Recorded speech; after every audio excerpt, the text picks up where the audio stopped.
They go to battle for their country, but oftentimes one of their biggest challenges is trying to find a job when they return home.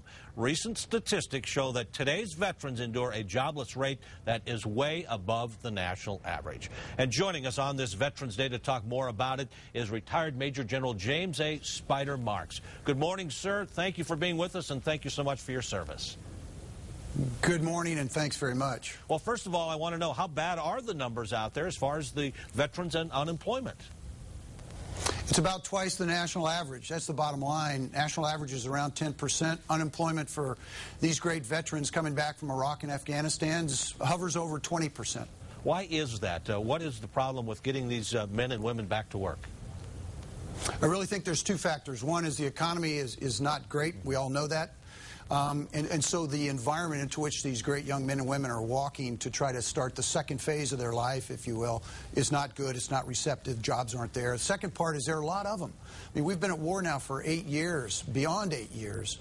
This is an incredibly large number of great young patriots that are looking for work, and so the combination of those two factors just doesn't fit. Do you have any idea about numbers for New Mexico? Of course, we have a number of bases here, Cannon, Holloman, and in Albuquerque, Kirtland. Any numbers about the unemployment problem here? No, I really don't. I'd be guessing if I gave you those estimates, but just keep in mind it's around 20% nationwide, a little bit over that. Wow, that is quite staggering. Is there anything that can be done to get this thing turned around? Yeah, that's a great question. Thank you.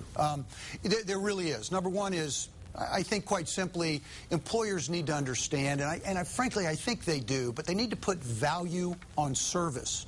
These young men and women have discipline, they've made a commitment, they follow through, they do what they're told, they take the initiative. We should value that. Yet we value an undergraduate degree and a graduate degree, which, well, we should. But let's put value on that type of those foundational skills that every employer is looking for.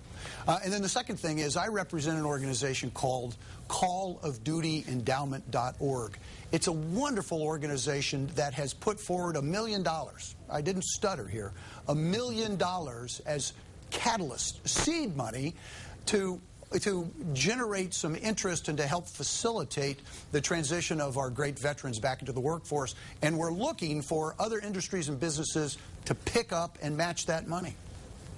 Well, maybe this thing can be turned around, and it looks like you've got a great start with that there. Retired Major General Marks joining us this morning. Thank you so much for that information. We appreciate it. Thank you very much. You bet.